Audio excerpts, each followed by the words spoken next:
Hello and welcome to Science Fiction, Race, and Racism. This is a video blog and channel about the most famous and influential works in science fiction and how they deal with issues of race, ethnicity, racism, prejudice, and intolerance. Both the best and the worst, the most groundbreaking and insightful, and the most callous and clueless. Science fiction has a long history of both being opposed to racism, prejudice, and intolerance, but also of conscious or unconscious racism. Science fiction fans, authors, and works are often said to be above, beyond, incapable of, and far past any prejudice. That is often the appeal of sci-fi, especially the most utopian works. Sometimes a sci-fi setting, story, or theme can be another way to comment upon, critique, or tear apart prejudice and hatred. For others, sci-fi is pure escapism, a way to get away from such issues. Sometimes this backfires. The most escapist sci-fi work is often the most racist. Sometimes the same three approaches or beliefs coexist within a work of sci-fi, within an author or a sci-fi fan. My name is Carroll. I'm Associate Professor of History at Northern Virginia Community College. I teach American, American Indian, and Latin American history. I've written mostly about wars, veterans, human rights, and genocide. I've also written some science fiction, mostly alternate history, including a sci-fi alt history book, The Man in Black, the first of a series. Star Wars is the most famous sci-fi series of all time, the most commercially successful, and the most fervent fans, sometimes to the point of being irrational. Star Wars is still not the most influential. Star Trek is. But Star Wars has something Star Trek does not, a faction within its fan base notorious for dedication, and often toxic fandom. No matter what anyone says or does, or how gently they say it, this subsection of the fans will attack, belittle, go after in deeply childish and sheltered ways. Almost nothing infuriates them as much as pointing out the racism in the film series. Some are open racist, while many are just escapists going into denial, determined to ignore the level of racism in virtually all of Lucas's work. This bigoted behavior is not new, and it is not restricted to a section of Star Wars fans. It started at the top, in the mind of its creator, George Lucas. He was not always a bigot hiding behind escapism. His first film, THX 1138, showed a dystopian future where humans were slaves to capitalism, enforced by brutal robot cops. One of its four main characters was black. The film did poorly, losing money. Lucas drew from this commercial, but not artistic failure, the exact wrong lesson. No more attempts to be artistic, or make political or social comments. He even abandoned a proposal for him to direct Apocalypse Now. Just make commercial films, and seemingly no more actors who were not white, as much as possible. So with this in mind, his next film had an all-white cast, and nostalgia about his all-white teen years, American Graffiti, where the only non-white is a Latino gang member who is there to be mocked for being very short. And keep in mind, this all-white background was not in the segregated South. It was in Southern California in the early 1960s. And then Lucas made Star Wars. Lucas did not just imitate both the Flash Gordon and Buck Rogers serials. He stole large parts of Star Wars' style and plot from them. Fast action pace, the constant cliffhangers, and close calls. He even stole the iconic scrolling at the start of the film. Both these early film series had the most vicious racism against Asians, and its heroes were shown as saviors of the white race, and that was central to their plots. Star Wars wasn't immediately racist toward Asians. Its racism was actually far broader. Lucas's racism started first of all with his all-white cast and crew. Lucas imagines in this first film, a long time ago, in a galaxy far, far away, apparently all humans were white. Not just the main characters, but even the minor ones, and even the extras. Every single human in that galaxy in the first Star Wars was white. The only exception, of course, was Darth Vader, and just his voice. But when his mask came off in Return of the Jedi, Darth Vader was shown to be a kindly old man, and of course white. Star Wars and Lucas were completely unsubtle in always showing that white equals good, black equals evil, not just in colors, but in races. The whiteness of Star Wars and Lucas didn't just come from Flash Gordon and Buck Rogers. The character of Obi-Wan Kenobi was based on racist beliefs from the notorious founder of the New Age movement, Carlos Castaneda. Castaneda was a deeply racist white Peruvian claiming to be a white Brazilian, selling romanticized racism to American whites, wanting to continue to believe stereotypes of natives after the Red Power movement made open racism harder. Castaneda created the character of Don Juan, a non-existent Yaqui Indian that Castaneda falsely claimed he met at a bus stop, who taught him mystical secrets. Castaneda claimed that Don Juan could fly, moved objects with his mind, and was the last of a series of ancient warriors who wanted to pass this knowledge on to outsiders, just like Obi-Wan Kenobi does to Luke Skywalker in the Star Wars series. But Don Juan was entirely a hoax. The wise teachings Castaneda claimed he got from Don Juan, and that Lucas imitated with Obi-Wan Kenobi, Castaneda stole them from Buddhism, Hinduism, and Taoism. Later on, Castaneda invented mystical passes, a phony version of martial arts stolen from Tai Chi. Castaneda became very popular with hippies right as the Red Power movement became well known. What he did was tell whites that all the natives wanted was not equality or justice, but to hand their ancient secrets to white outsiders. Castaneda was exposed as a hoax in academia in 1980 by J. Fikes, but natives knew he was a racist liar from the start. That didn't stop Castaneda from spending the rest of his life making millions off of naive whites, and founding his own cult where he told women they could get his knowledge by, seriously, ingesting his sperm. When he finally died in the 90s, his inner circle is believed to have committed group suicide. This is who Lucas based Obi-Wan Kenobi, the Jedi Knights, and the closest thing there is to human culture in Star Wars. Cultural colonialism and racist cultural theft of Asian philosophies, posing as American Indian. What many fans of the original Star Wars often don't remember is that the success of the film was accompanied by public furor. Civil rights leaders wanted to know why non-whites were left out of the film, both the cast and crew. So Lucas did what would be a lifelong pattern for him. He created a minor token character, Lando Calrissian. Lando was played by Billy D. Williams. Though Williams was an award-winning actor who was also in several Black Power films, by this point he was best known as a sex symbol. The character is a retired conman and gambler who at one point betrays the rebels. Williams says he got a lot of angry reactions from child fans of Star Wars and doesn't believe a white character or actor would have gotten the same. The only other non-white to appear in the original Star Wars trilogy played a highly sexualized slave dancer, Ula. She is a Twi'lek, dressed only in fishnets and chains. Nigerian actress Femi Taylor portrayed her. She was originally told she would audition in a swimsuit, so she feared it was a porn film. The character dies by being thrown to a monster to be eaten alive after resisting rape. Another Twi'lek character, Lin Mei, is in the second trilogy. This time the hypersexualized slave is played by an Asian actress, Chinese ballet dancer Dailin Chu.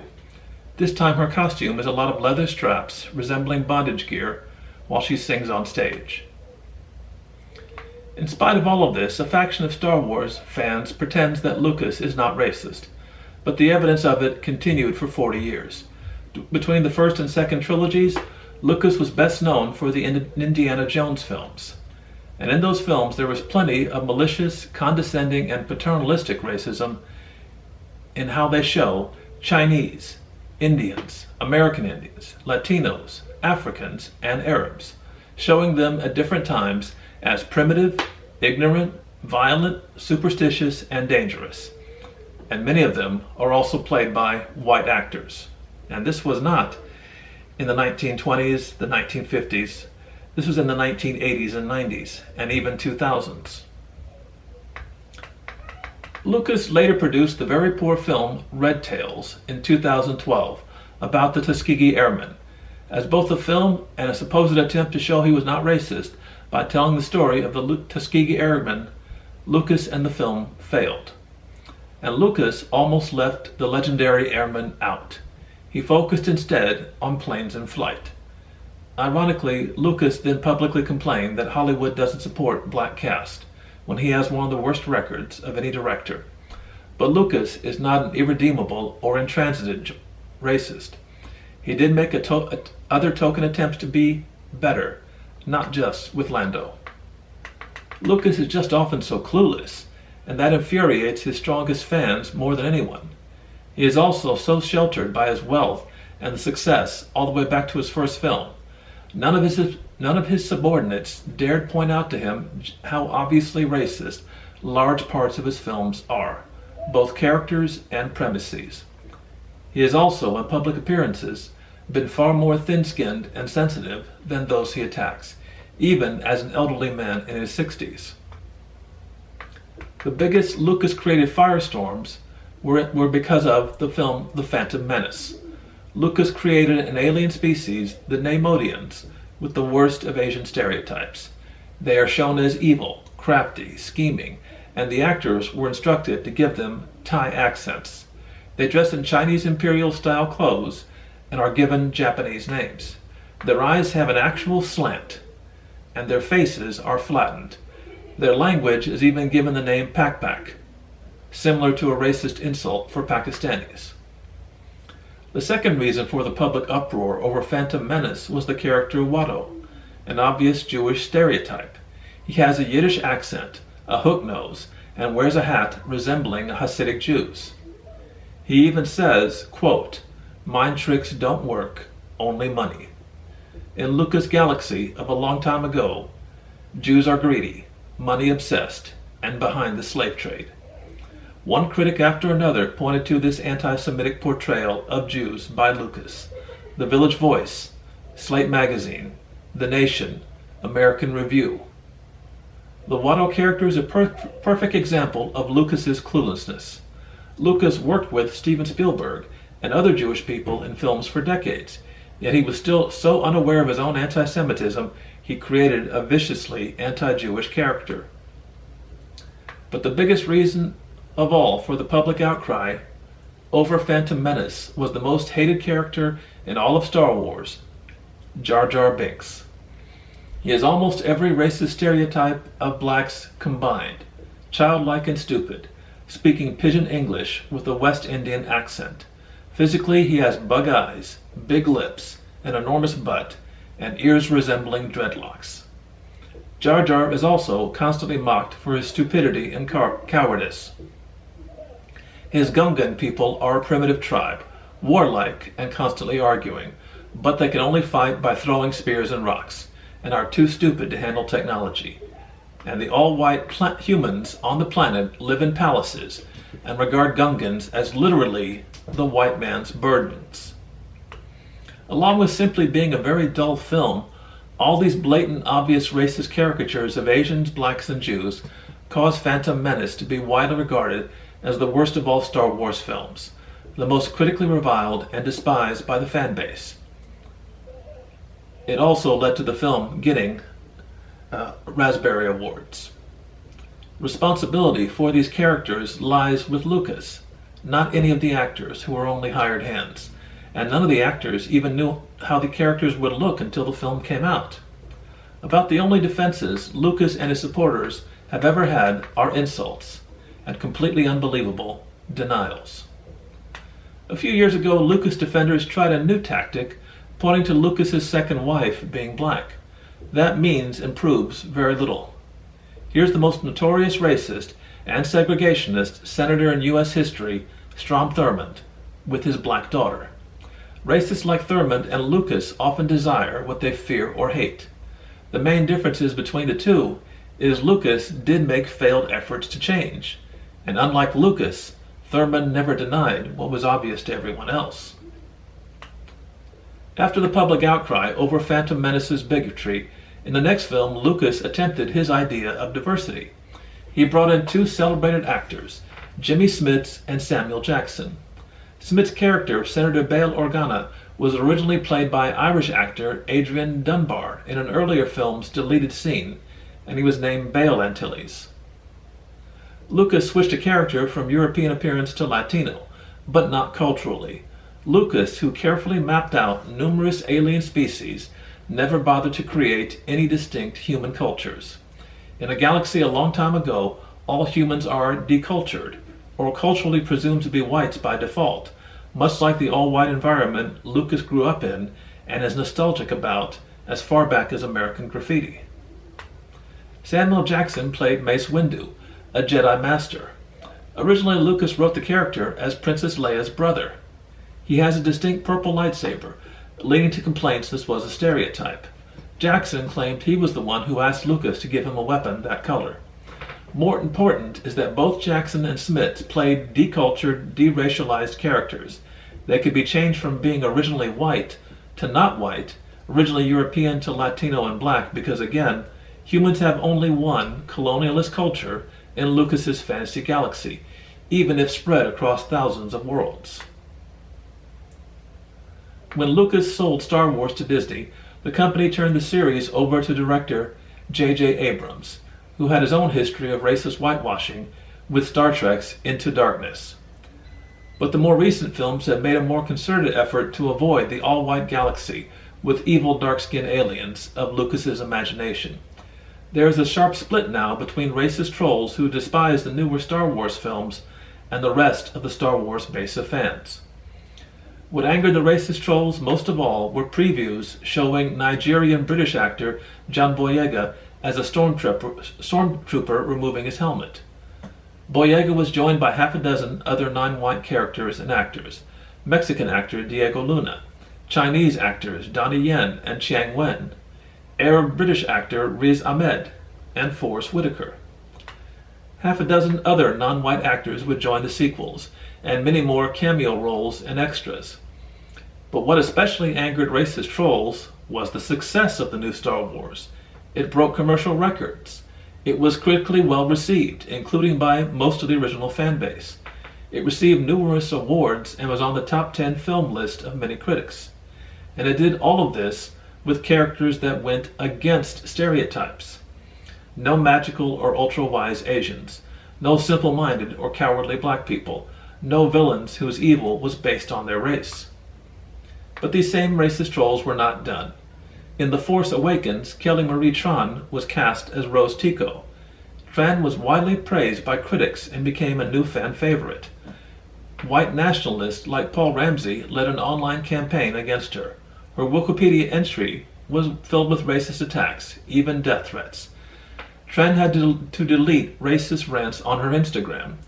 Her cast members and many thousands of fans rallied behind her. She wrote a New York Times editorial and received a standing ovation at a Chicago fan convention. But in the following film, The Rise of Skywalker, her character received almost no screen time. Many argued the filmmakers had given into the attacks. Filmmakers argued back they had to cut her screen time to make space for other characters.